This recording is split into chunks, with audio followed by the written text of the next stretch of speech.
What's up guys, Pratima here. So in today's video, I am going through the best phones that you can buy right now for around 20,000 rupees in India. But first, I need to warn you about a lot of devices that make zero sense in this price range. The first phone that comes to my mind is the newly launched Redmi Note 14 for 20,000 rupees for its 8128GB variant. I had never seen an overpriced Redmi phone until I started using this thing.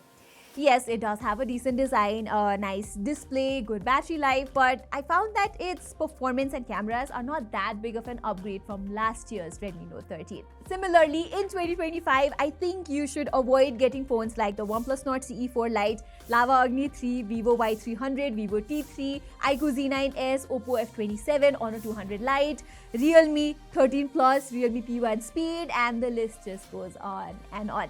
There's just better phones available at amazing deals right now under 20,000 rupees that originally sold for like 25,000 rupees, like these three phones: the Poco X6 Pro, the Nothing Phone 2a, and the Motorola Edge 50 Neo.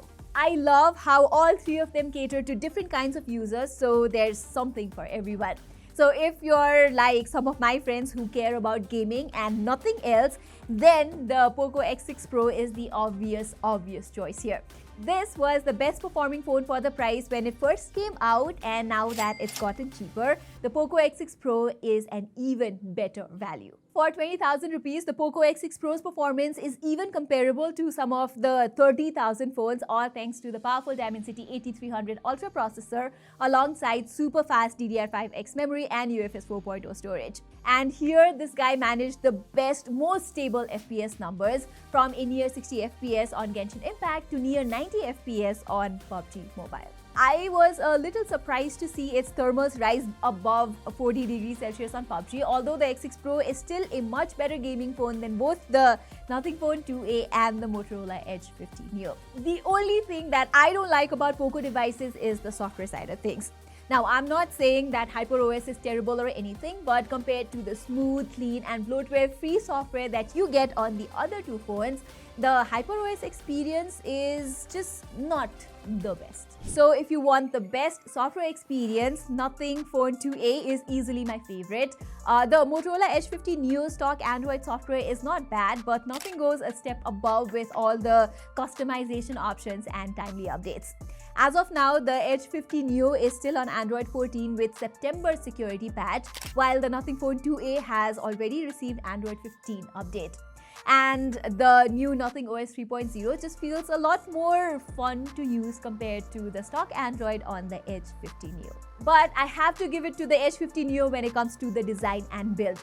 It's a relatively compact phone, just the right size for my tiny hands, not too small, not too big. Whereas the hands-on feel of its vegan leather back is also something else. In fact, it's much better than the one on the Poco X6 Pro, and as you can see, it does not get as dirty either. Plus, the Edge 50 Neo is also one of the rare budget phones with proper IP68 dust and water resistance and wireless charging. So yes, there's definitely a lot to love about Motorola's design choices for this thing. Moving on, all three of these devices bring fantastic displays too, from a 120Hz OLED panel to HDR10 Plus certification, an in-display fingerprint sensor, 100% DCI-P3 colors, and even Gorilla Glass protection. But again, the Edge 50 Neo's display is actually better in a couple of meaningful ways. So first off, this is the only phone with an LTPO panel. That means it can automatically switch between 1 to 120Hz to save power, while the others cannot. It also has higher all-screen brightness and higher peak brightness, so whether that's outdoor visibility or watching HDR videos, this Motorola phone is going to offer a slightly better experience. The Poco X6 Pro even has Dolby Vision support on Netflix, but it turns out that the X6 Pro's HDR playback does not work anymore. It was playing just fine when I first reviewed it, so I am not sure what happened. However, the speakers of the Poco X6 Pro are noticeably better than the Edge 50 Neo and the Nothing Phone 2a. It gets louder, it sounds fuller and more detailed, whereas I found that the X6 Pro has better and sharper haptics as well.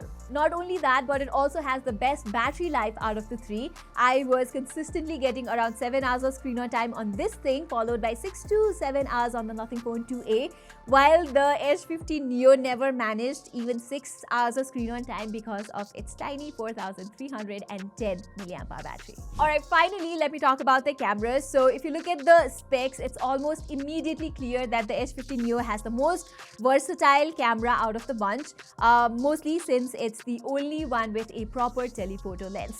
Plus, its ultra-wide-angle camera also has autofocus for close-up macro shots and is the only one capable of shooting 4K videos from all of the lenses too, including the front camera. So yeah, this is arguably the best camera phone under 20,000 rupees right now. I just wished Motorola had figured out how to make the color science consistent across all the lenses, and maybe its camera app was also as smooth as the rest of the UI, but I'm sure most of you are going to like the H50 Neo's photos, especially if you're a fan of that colorful and contrasty aesthetics. The Poco X6 Pro is kind of the same in terms of colors, although the images also have a weird greenish tint for some reason. The Nothing Phone 2A, on the other hand, goes with a more subtle color reproduction, but compared to the H50 Neo, I noticed that the images look somewhat off, both from the main as well as the ultra-wide-angle camera. The H50 Neo also handles human subjects better, and because of the dedicated telephoto lens, I can even click some nice portraits with it with good bokeh and background blur. And even when it comes to the videos, I found that the H50 Neo's recordings have better stabilization and better exposure handling. So yeah, like I said before, this is arguably the best camera phone for the price as well. Alright, I guess I've covered everything at this point, so let's wrap things up now. And if I were to prepare a score sheet of some sort to visualize how all three of them ranked across different categories, it would look something like this. You can pretty much have a good idea of which phone is suitable for you based on this chart alone. So if you're all about pure performance, all about gaming, then don't look at anything else, go with the Poco X6 Pro. I know you will love it, and I also know that Poco X7 Pro is already here with a faster processor and a much bigger battery, but it's also quite a bit more expensive than this guy. Whereas the Nothing Phone 2A still makes a lot of sense to anyone who wants the most reliable software experience, a head-turning design, and a B+ in everything else. This one's also due for an upgrade pretty soon, although that's only arriving later this year in April as confirmed by Nothing itself. Finally, the Motorola H50 Neo is like the perfect jack of all trades if you ask me, with a bold compact design, a gorgeous display, nice cameras, clean software, but so-so battery life. So instead of wasting your hard-earned money on a new model, I really think going with these older models is the wiser choice, and I hope now you have a clear idea of which one you should go with. I have lots of other exciting content planned for you guys, so make sure you're subscribed to our channel if you don't want to miss out. Till then, I'm Pratima and I'll see you in the next one.